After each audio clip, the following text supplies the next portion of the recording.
Okay, hi hello friends. நான் தான் உங்களோட பட்ஜெட் பைக்கர்.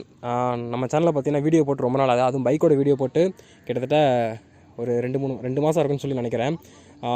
ஸோ அதனால் இப்போ வந்து பார்த்திங்கன்னா நம்மக்கிட்ட வந்து ஒரு RS200 பைக் வந்து இருக்குது. ஸோ இந்த பைக்கோட ஃபுல் ரிவ்யூ தான் இப்போ நம்ம வந்து பண்ண போகிறோம்.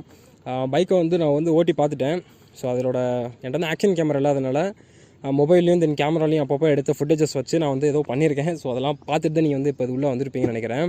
இல்லை இதுக்கப்புறம் தான் இதெல்லாம் நீங்கள் பார்ப்பீங்க. ஸோ இந்த RS200 பற்றி ஃபுல் டீட்டெயிலில் வந்து இன்றைக்கி நம்ம வந்து பேசலாம். இதுலேருந்து என்னென்ன ப்ராப்ளம்ஸ் இருக்குது, சர்வீஸ் காஸ்ட்டு, மெயின்டெனன்ஸ் எல்லாத்தையும் பற்றி நம்ம வீடியோவில் வந்து சும்மா அப்படியே புட்டு வச்சிடலாம். தென் நீங்கள் நம்ம சேனலுக்கு புதுசாக இருந்தீங்க அப்படின்னா நான் தான் பட்ஜெட் பைக்கர். தென் நம்ம சேனலுக்கு சப்ஸ்கிரைப் பண்ணுங்கள். தென் உங்கள் ஃப்ரெண்ட்ஸ் எல்லாத்துக்கும் நம்ம சேனலை வந்து சென்ட் பண்ணுங்கள், ஷேர் பண்ணுங்கள், அவங்களே சப்ஸ்கிரைப் பண்ண சொல்லுங்கள் பிடிச்சிருந்தால். ஸோ இப்போ வந்து வீடியோக்குள்ளே வந்து போகலாம். ஸோ இது வந்து பார்த்திங்கன்னா RS200.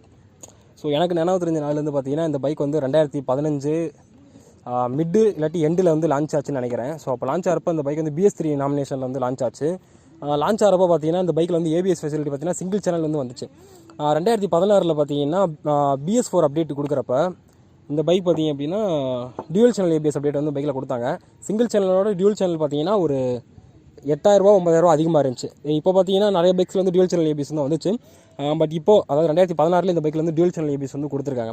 ஸோ அது பார்த்தீங்கன்னா இந்த பைக்கில் வந்து ஒரு நல்ல விஷயம். இந்த பைக்லையும் பார்த்தீங்கன்னா டியூவல் சேனல் ABS தான். இது பார்த்தீங்கன்னா இந்த டெமோன் பிளாக் வேரியன்ட்டு. இந்த பைக்கோட சினிமேட்டிக் ஷாட்ஸ்லாம் இன்னும் கொஞ்சம் நேரத்தில் வந்து நீங்கள் வந்து பார்ப்பீங்க.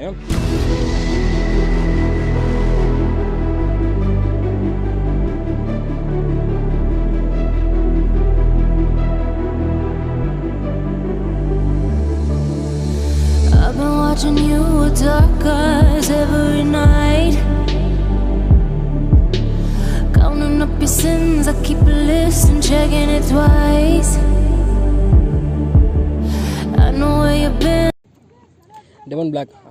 இந்த பைக்கோட ஃப்ரண்ட் லுக் பார்த்தீங்க அப்படின்னா உங்களுக்கு வந்து அந்த ஒரு டெமோன், ஸோ பார்த்தீங்கன்னா ஒரு ராட்சசன் மாதிரி உங்களுக்கு வந்து இருக்கும். சில பேர் பார்த்தீங்கன்னா இந்த பைக்கில் வந்து எல்லோ கலரில் வந்து ஒரு கலர் வேரியண்ட் வந்து லான்ச் பண்ணாங்க. அது பார்த்தீங்க அப்படின்னா பம்பிள் பி பார்த்துருக்கீங்களா? ஸோ டிரான்ஸ்ஃபார்மர்ஸில் பம்பிள் பி எனக்கு வந்து ரொம்ப ஃபேவரெட்டு அந்த காரு. ஸோ அந்த காரோட இது மாதிரியே இந்த இது இருக்கும். ஸோ அந்த பம்பிள் பி கேரக்டர் மாதிரியே இந்த பைக்கோட ஃப்ரண்ட் லுக், அவுட் லுக் எல்லாமே இருக்கும். ஓவரால் பார்த்தீங்கன்னா ஒரு super bike. So middle class peoples நிறைய பேருக்கு பார்த்தீங்கன்னா இந்த பைக் வாங்கணும்னு ஆசையாக இருக்கும்.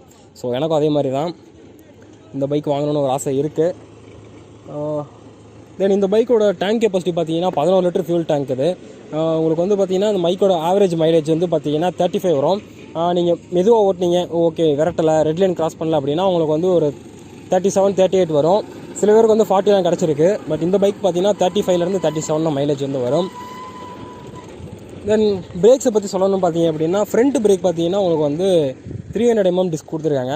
ஸோ 300 mm டிஸ்க் இருக்குது. பட் பைட்டு வந்து பார்த்தீங்க அப்படின்னா ரொம்பவே சூப்பராக இருக்குது. 24 PS பவர் இந்த பைக்கு. ஸோ அந்த 24 PS பவரை ஸ்டாப் பண்ணுறதுக்கு ஒரு நல்ல பிரேக்கிங் சிஸ்டம் வந்து இருக்குது. இன்னொரு விஷயம் என்னென்னா ABS வந்து கம்பைண்ட் ஆகிறதுனால பைக் வந்து உங்களுக்கு வந்து எங்கேயுமே வாரி விட்டுருமோ அப்படிங்கிற கவலை உங்களுக்கு தேவையில்லை. அதாவது நீங்கள் ஒரு இடத்துல பிரேக் அடிச்சிங்கன்னா பைக் இந்த இடத்துல நிற்கும் அப்படின்னு நினச்சிங்கன்னா கரெக்டாக அந்த இடத்துல வந்து பைக் வந்து உங்களுக்கு வந்து ஸ்டாப் ஆகும். ரியர் பிரேக் பார்த்தீங்கன்னா 230 mm. ஸோ சரியாக வரல எனக்கு இங்கிலீஷில். 230 mm கொடுத்துருக்காங்க. பட் அது சொல்கிற அளவுக்கு வந்து இல்லை. அது ஓரளவு பரவாயில்லன்னு சொல்லலாம். ஃப்ரண்ட்டை கம்பேர் பண்ணுறப்ப பேக் வந்து கொஞ்சம் ஒஸ்ட்டாக இருக்குது. அது கொஞ்சம் இம்ப்ரூவ் பண்ணி. இப்போ இந்த பைக்கோட டயர் சைஸ் பற்றி பார்க்கலாம். ஃப்ரண்ட்டில் பார்த்தீங்கன்னா 110 செக்ஷன் டயர் கொடுத்துருக்காங்க. பேக்கில் பார்த்தீங்கன்னா 130 கொடுத்துருக்காங்க. ஃப்ரண்ட்டை பொறுத்த வரைக்கும் பார்த்தீங்கன்னா 110 வந்து ஓகே தான். பட் வந்து பார்த்தீங்கன்னா பேக்கில் வந்து 130 கொடுத்துருக்காங்க. இதோட காம்படிட்டர் பைக் பார்த்தீங்கன்னா R15 Vision 3 டியூக்கில் பார்த்தீங்கன்னா 140 150 செக்ஷன் டயர்லாம் இருக்குது. பட் இதோட டயர் சைஸ் கொஞ்சம் இம்ப்ரூவ் பண்ணி. தென் பைக் பார்த்தீங்கன்னா 6 கியரோட வருது. கியர் பார்த்தீங்கன்னா இந்த பைக்கில் வந்து ஸ்லிப்பர் கிளச்லாம் கிடையாது, உங்களுக்கு நார்மல் கிளச் தான் இது. ஸோ கிளச்சு பிடிக்கிறப்ப வந்து ஹேண்ட்லிங் ஓகே, கிளச் வந்து நல்லா தான் இருக்குது. லைட்டுன்னு சொல்ல முடியாது, கொஞ்சம் மிட் ரேஞ்சில் இருக்குது கிளச்சு. கியர் போடுறப்போ பார்த்தீங்கன்னா கியர் வந்து ஸ்மூத்தாக இருக்குது. பட் வந்து பார்த்தீங்கன்னா RPM கொஞ்சம் இன்க்ரீஸ் பண்ணி போட்டிங்கன்னா இன்னுமே கியர் வந்து ஸ்மூத்தாக வந்து விழுந்துக்கிட்டு இருக்குது. ஓகே, ஓவரால் பார்த்தீங்க அப்படின்னா ஒரு இப்போ இந்த பைக்கோட ரேட் பார்த்தீங்கன்னா கிட்டத்தட்ட 1,52,000 இல்லை ஒரு 56 அந்த ரேஞ்சில் வந்து வரும் ஆன் ரோட் ப்ரைஸு. ஸோ அந்த இதுக்கு இந்த பைக் வந்து ஒர்த்தான்னு கேட்டிங்க அப்படின்னா ஸோ ஓவரால் பார்த்தீங்கன்னா ரொம்பவே சூப்பரான பைக்கு, ஒர்த்தான பைக்குன்னு கூட சொல்லலாம். தென் இந்த பைக்கோட நெகட்டிவிட்டி அப்படின்னு பார்க்குறப்ப என்னென்னா நிறைய பேர் பார்த்தீங்க அப்படின்னா இந்த ஃபேரிங்ஸ்லாம் வைப்ரேஷன் வருது. நான் இந்த பைக் ஓட்ட வரைக்கும் பார்த்தீங்கன்னா ஃபேரிங்கில் வந்து வைப்ரேஷன் வருதுன்னு கேட்டிங்க அப்படின்னா ஆமாம், அந்த பைக்கில் வந்து ஃபேரிங்கில் வந்து வைப்ரேஷன் வந்து வருது. பட் பார்த்தீங்க அப்படின்னா ரொம்ப ஹையான்னு கேட்டிங்க அப்படின்னா ஹையன் RPMல வந்து டச் பண்ணுறப்ப பார்த்தீங்கன்னா இந்த வைப்ரேஷன் வந்து வருது. ஒரு 4000 5000 RPMல மெயின்டைன் பண்ணுறப்ப அந்த வைப்ரேஷன் வந்து இந்த பைக்கில் வந்து இல்லவே இல்லைன்னு சொல்லலாம். அந்த 5000 RPM தாண்டுறோம் அப்படின்னா ஒரு பஸ் அப்படிங்கிற மாதிரி இந்த சவுண்ட் வந்து வரும் தெரியுமா? ஸோ இந்த குழவிகள் அந்த மாதிரி வந்து ஃபேரிங்கில் வந்து லைட்டாக வந்து அந்த வைப்ரேஷன் வந்து ஃபீல் ஆகுது. பட் ஹையர் ஆர்பிஎம்மில் பார்த்தீங்கன்னா அந்த ஃபேரிங்கில் வந்து நல்லாவே வந்து வைப்ரேஷன் வந்து ஃபீல் ஆகுது இந்த பைக்கை பொறுத்த வரைக்கும். தென் இந்த பைக் பார்த்தீங்க அப்படின்னா கிட்டத்தட்ட வந்து 2 தடவை ஆக்சிடென்ட் ஆயிருக்கு. ஒரு தடவை பார்த்தீங்கன்னா பைக் வந்து ஃபுல் பாடி கிட்டே வந்து ரீப்ளேஸ் பண்ணியிருக்காங்க. அதோட டோட்டல் ஓவரால் செலவு பார்த்தீங்க அப்படின்னா 18,000 ரூபா இருக்குது. இந்த 18,000 பார்த்தீங்கன்னா இந்த பாடியோட கிட்டு பார்த்தீங்கன்னா 10,000 ரூபா வந்திருக்கு. அதுக்கப்புறம் பார்த்தீங்கன்னா எக்ஸாஸ்ட் வந்து டோட்டலாக காலி ஆயிடுச்சு. ஸோ இந்த எக்ஸாஸ்ட்டுக்கு பார்த்தீங்க அப்படின்னா கிட்டத்தட்ட வந்து ஒரு 5,000 ருபீஸ் வந்து ஆயிருக்கு. பட் சர்வீஸ்க்கு பார்த்தீங்க அப்படின்னா ஒரு 3,000 தான் வந்திருக்காங்க. ஓவரால் பார்த்தீங்கன்னா பைக் ஒரு ஜென்ரல் சர்வீஸ் ஆக்சிடென்ட் ஆன பைக்கு பார்த்தீங்கன்னா 3,000 தான் வந்திருக்கு.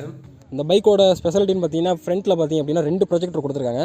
ஒன்று லோ பீம் வேலை செய்யணும், ஒன்று வந்து ஹை பீம். தென் ரெண்டுமே உங்களுக்கு வந்து அட் டைமில் வந்து இருக்கும். பட் இந்த ப்ரொஜெக்டர் பார்த்தீங்க அப்படின்னா சூப்பராக இருக்குது உங்களுக்கு. நைட் டைம்லலாம் விசிபிலிட்டி வந்து வேறு லெவலில் சொல்லலாம்னு நினைக்கிறேன். பட் வந்து என்னன்னா இது வந்து எல்இடி கொடுத்துருந்தாங்கன்னா நல்லா இருந்திருக்கும். இது வந்து ஹேலஜன்கிறதுனால லைட் வந்து அங்கங்கே ஸ்கேட்டர் ஆகும். ஸோ ஸ்கேட்டர் அப்படின்னா லைட் வந்து உடையும். எல்இடி இருந்துச்சுன்னா இன்னும் நல்லா இருந்திருக்கும். பட் இந்த ப்ரைஸ் ரேஞ்சுக்கு வந்து இந்த பைக்கில் இருக்கிறதுலாம் ஓகேன்னு வந்து சொல்லலாம். பில்லியன் கம்ஃபர்ட்னு பார்த்தீங்க அப்படின்னா வீட்டில் வந்து ஃபேமிலியாக இருக்கலாம், எப்படி சொல்கிறது, பசங்கன்னா ஓகே. பட் லேடிஸ் வந்து கொஞ்சம் கஷ்டப்படுவாங்க மேலே ஏறி உட்கார்றதுக்கு.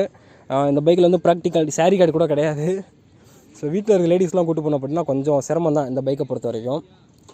ஃப்ரெண்ட்ஸ், இப்போ பார்த்தீங்கன்னா வீடியோட எண்டுக்கு வந்து நம்ம வந்துட்டோம். இந்த பைக் வந்து வாங்கலாமான்னு சொல்லி கேட்டிங்க அப்படின்னா தாராளமாக நீங்கள் வந்து வாங்கலாம்.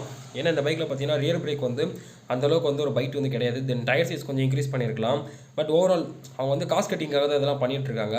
பட் ஓவரால் பார்த்தீங்கன்னா ஒரு 1,60,000 வந்து ஒரு நல்ல பைக்கு பார்த்தீங்கன்னா RS200 தான் இருக்கும். ஒரு ஃபேர்டு பைக்கு. தென் அதோட லுக் வைஸ் பார்த்தீங்கன்னா வேறு லெவலில் வந்து உங்களுக்கு வந்து இருக்கும். ரொம்பவே ஒரு அட்ராக்டிவான ஒரு பைக்குன்னு சொல்லலாம். பீப்புள்ஸ் நிறைய அட்ராக்ட் பண்ணுறதுக்கான ஒரு பைக்குன்னு சொல்லலாம். பட் ஃபேமிலி கம்ஃபோர்ட் வந்து நீங்கள் வந்து இந்த பைக்கில் வந்து எதிர்பார்க்க முடியாது. தென் ஓவரால் இந்த பைக்கை பற்றி கவர் பண்ணியாச்சுன்னு நினைக்கிறேன். ஸோ சினிமேட்டிக் ஷாட்ஸ் எல்லாமே இடையில பார்த்துருப்பீங்க. இந்த வீடியோ உங்களுக்கு பிடிச்சிருந்துச்சி அப்படின்னா வீடியோக்கு வந்து லைக் பண்ணுங்கள். தென் அதான் சொல்லாத விஷயங்கள் இருந்துச்சு அப்படின்னா கீழே கமெண்ட் செக்ஷன் மென்ஷன் பண்ணுங்கள், நான் ரிப்ளை பண்ணுறேன். தென் மீண்டும் ஒரு புதிய வீடியோவில் சந்திக்கலாம். Bye friends.